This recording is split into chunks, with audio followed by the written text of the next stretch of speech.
girl Liv. I'm M. And this is Making Our Way post B.F.A. Are you new to the channel? Hooray! Welcome! Make sure you hit like and subscribe below so you know when we've got new content. It's 2020, y'all. We're in the last few months of 2020, we think. So we've got a lot of new stuff coming out for you. We're reaching out to our hashtag survivors. That's anybody with a B.F.A. Anybody thinking about getting a B.F.A. Anybody who knows what the letters B, F, and A stand for. Anybody who's got a loved one who's gone through this process. Listen, the entertainment industry, down but not out. Let's do it. So what are we talking about today? Yeah, we're going to church today. No. So in the Church of Musical Theater. Who am I? 2460. What are we talking about today? We are talking about a brand new segment. Remember we promised we were going to get you new stuff? We did. This is called The Making of a Musical. Yes. Yes. The making of a musical. So basically, we're composers and we have made a musical and are making multiple musicals as we speak. When we took on this task years ago, we were like, oh my gosh, how do people do this? So we wanted to break it down for people who might be interested in getting into writing, how we've done it, and maybe that can help you, and maybe it can make you smile or want to turn your computer off because it didn't make you smile and you'll go outside and get exercise and be a better person. I don't know. In our very first episode, we are going to talk about how we write a song. So, check it out.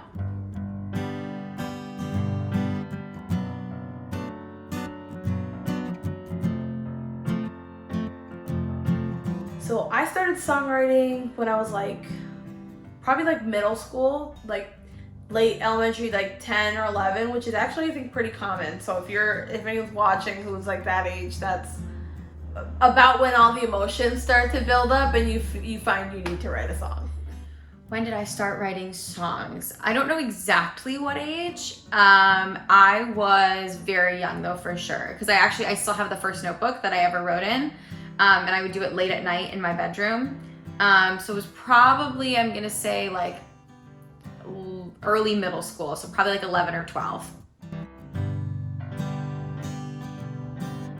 When I first started, it started as poetry, actually. So when I first started writing, I started by writing poetry, and I would write these long poems, or I would write kind of short stories, either retellings of things that had actually happened to me in my day, or some kind of fantasy that I wanted to occur in my life. And I would write, that's how it started. So it started for me with words. And so it started with poems. And then I wondered, well, I like singing. Can I sing these poems? And so then I started writing melodies to go with it.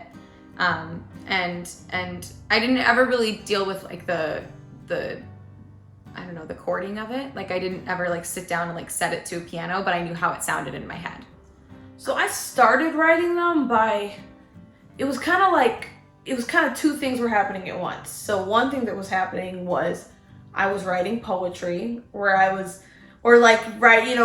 rhyme schemes and stuff a lot in class. Not me, I still have good grades. Good grades are important, but I'd be literally in class writing poems all the time and being all up in my feelings. But then I was lucky enough where I was in piano lessons from a really young age, so I would just start to mess around with either putting words to music I had already written, or I would go play some piano riff and start putting words over that. But when it really came together with I wrote a full songs with I'm playing piano, I'm singing the songs, that started probably at 12 or 13, because I know for sure in the 8th grade talent show I performed an original song. So it was definitely, by the end of middle school, she was Alicia Keys, Have Me Tell It. How did we start writing together?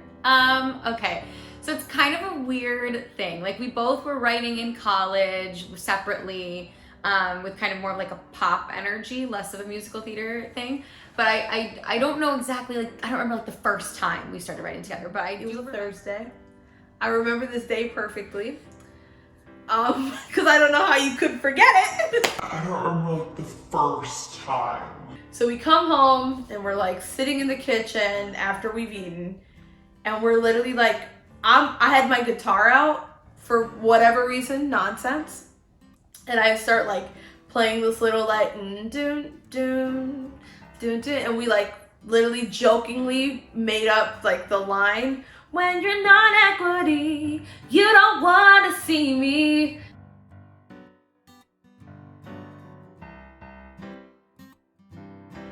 So I feel the need to address that I don't remember anything, which is just like not true. I just don't remember some things. I don't remember the first time. Later, so after we'd written this like song jokingly, we'd kind of circle back every now and then.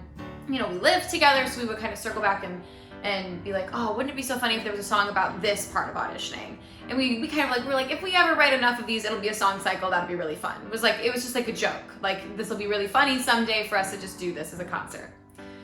And then I was thinking about it, and I was like, we should really do this. Our music is good, and I think we should really do this. You know, we've been in the city for a few years now, and I think we have a good idea, and I think we should actually do it for real. So I was like, I have to convince Liv to do this for real. I think she's not gonna want to do it.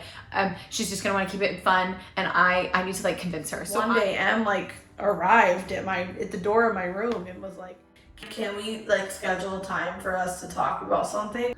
Talk about what? And I could tell she was a little like, what? Like, are you dying? What's happening? Talk about what? And so she came to my room, and I like very seriously told her about how I would like us to be a formal partnership, and I would like us to write the musical for real. I said, I think we should really do this for real. I think we have something really special, and I think we should do it. And I showed her my presentation, and she was like, yeah, great, let's do it. She didn't need any persuading at all, so I've been all worked up for literally nothing.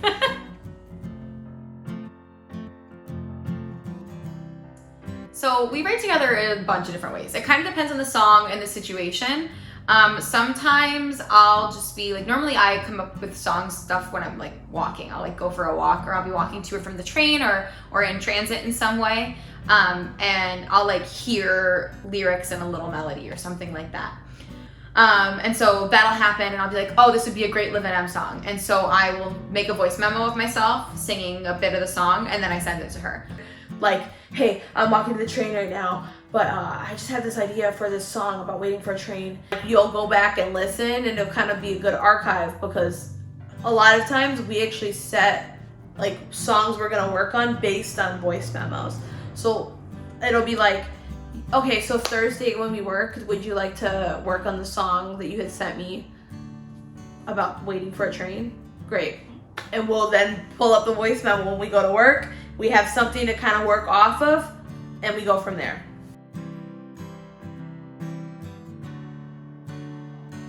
Okay, so standalone song versus a song in a musical, the process is very different. Like, essentially you're still writing a song, but the difference is like with the standalone song, you're not looking at a big picture or any type of puzzle when you're writing it. So that's a great thing about writing those songs. Now, when you're writing a song in a musical, there is a full puzzle to work with.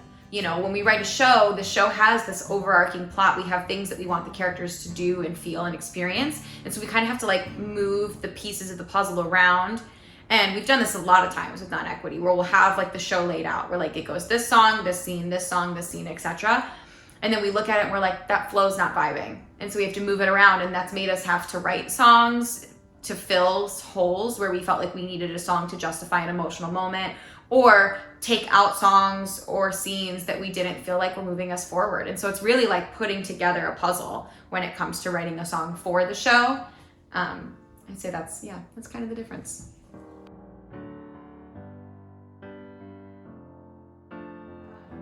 Advice I would give to anyone who would like to be a songwriter out there is that you're a songwriter by just doing it. So like, there's no like, okay, this person told you your song was good, so now you're a songwriter. No, if you wrote a song, you're a songwriter.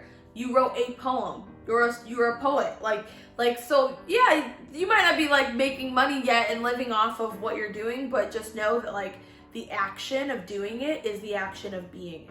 So I think if you want to be a songwriter, just do it. And I think the hardest part of that is you have to be willing to make the time.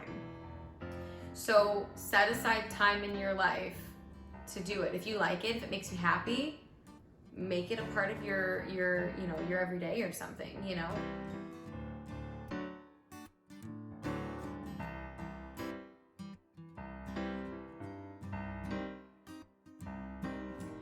Y'all, thank you so very much for watching our very first The Making of a Musical. Oh, yeah. Hands in the way. We so appreciate you tuning in and checking out. If you have questions, comment them below. We love to answer and help you start your musical journey. So, with that being said, this has been Making Our Way post B.F.A. I'm Em. And I'm Liv. Now, hit like, hit subscribe, share this video, tell everybody you know that you have learned the secrets of the entertainment industry. You're welcome. And then you can just watch all the videos. And that's all I have to say about that. So, like and subscribe. All right. Like, subscribe. We'll see you later. I'll put her to bed soon. Sorry. Like, Hashtag 1 survivors. o'clock in the afternoon. It's literally, But- it's 3 o'clock. It's 3 o'clock. Okay, it's 3. It's 1 o'clock somewhere. That's the song, right?